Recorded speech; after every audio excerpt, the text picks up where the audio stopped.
Okay, we're going to work with adding some, building some assessments that have pictures in the questions or in the answer choices.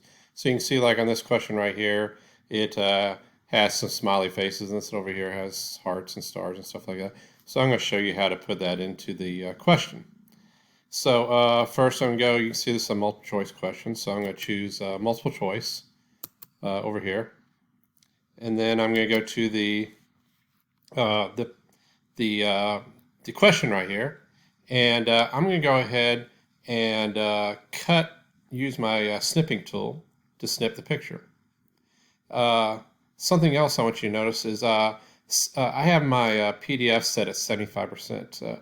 I found that if I had the PDF set at 75%, and when I clip the picture, it matches the text a lot better, and it even works real well for if you have questions that where you have to use a ruler tool and measure it. It seems like it usually works out to where you don't have to resize the picture at all. So I always set my PDF at 75% before I cut anything from it.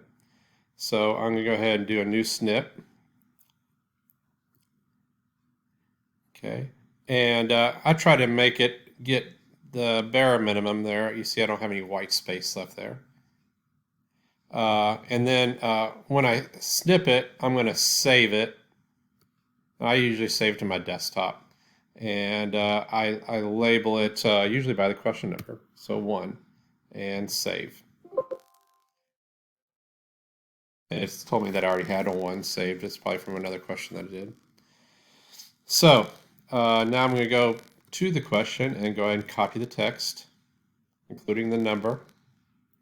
The question is. And then I go back to my assessment, and I just paste Control V, Tab, Control V, double tab, Control V, double tab, Control V, and double tab, Control V. And then I'm going to delete. I always start at the bottom. I'm going to delete everything except for D, for answer choice D. Okay, on the next one, I'm going to delete everything except for answer choice C. And then for B, I delete everything except for answer choice B. And that way I don't have to go in there and cut and paste 5 times. I just cut it once and delete the stuff that I don't want. Okay, and I'm up to the question now. And I'll delete all the answer choices off the question. And when I'm doing text to speech, if I do have a lot of students that do text to speech, I like to go ahead, because what happens in the question when it's reading it, when it gets to the end of the line, it pauses, sort of like the end of a sentence. So most of the time, I'll go ahead and take all the spaces out. So I space delete, end, space delete, end. Okay, and there, this is where I'm going to insert my picture at. So I'm going to hit enter, and I'm going to actually enter twice. Okay, because it automatically gives you a little bit of a margin at the top between the picture and the text, but it doesn't give you a margin on the bottom. So I enter twice, and I go up 1, and that way it looks like it's a little bit more centered when I put my picture in there. So to insert my picture, I go right here to the little picture icon on the question. I click that, and I'm going to add, and I'm going to look at the desktop and find where I saved it, and there it is right there. It's labeled number 1. Double click that. And like I said in my other videos, my internet's kind of slow here at home, so it takes a little bit longer. Okay, and that puts my picture in there. So the last thing is go ahead and click the correct answer choice. If I add my answer key, I just look at my answer key. But right here, it says Logan drew 8 rows of happy faces. Each row has the same number of faces. One of the rows is shown below. How many happy faces are in 8 rows? Okay. So, well, 8 times 8 is 64, right? 2, 3, 4, 5, 6. Oh, but there's 6 faces, so that's 8 times 6 is 48, so that's answer choice C. .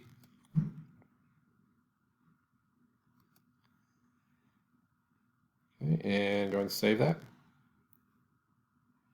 And I'm going to pause the video, and I'll get to the question where we have pictures to put in our answer choice. Okay, now here's a question that it's a multiple choice question, but the answer choices are pictures. Okay, so I'll show you how I do that. I go to my assessments, and it's a multiple choice, so I pick multiple choice. But I'll go back here to the questions for the answer choices, and I need to use my snipping tool and snip them. So, new snip.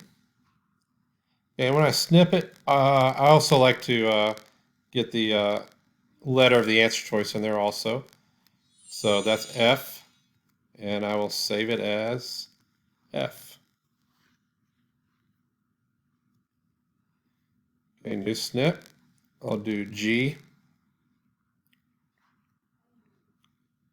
I'll try to get just as small as I can. I don't want to get a lot of extra white space in there. So G, and I'm going to save it as G.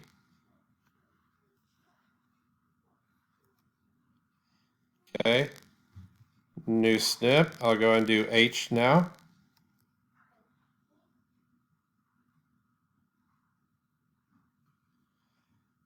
And I say File, and I save it as H.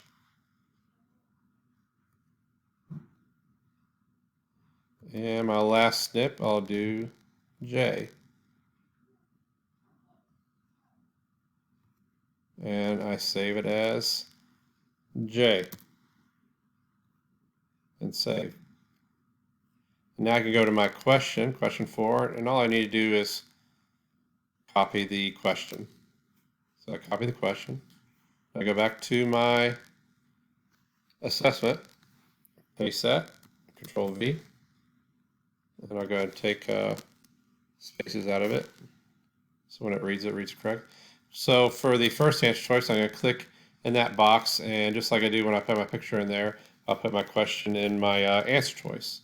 So I click the picture right there, and I'll look for where I saved answer choice F.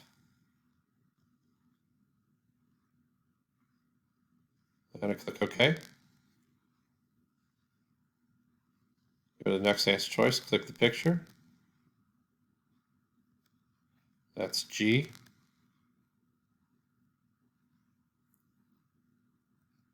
And I click OK. Next answer choice, click the picture. Do an H this time. Click OK. And then the last answer choice. Click the picture. And it's J. Okay. And one other thing I'm going to look at, if we look at the questions, you can also put to where they're not all in a straight line, you can make 2 columns. And you just go back to the assessment right here. And I'll scroll down here. And number of columns is going to be 2. And I click, well, I got a quick, and you see how it put it into two columns for me. So it'll be a little bit easier to see the questions and answer choice. And we'll go here. It says 6 shelves and 8 teddy bears on each shelf. So that means it have 6 rows with 8 in each row, and that's going to be answer choice H. So I go down here, pick H, and click Save. And that's how we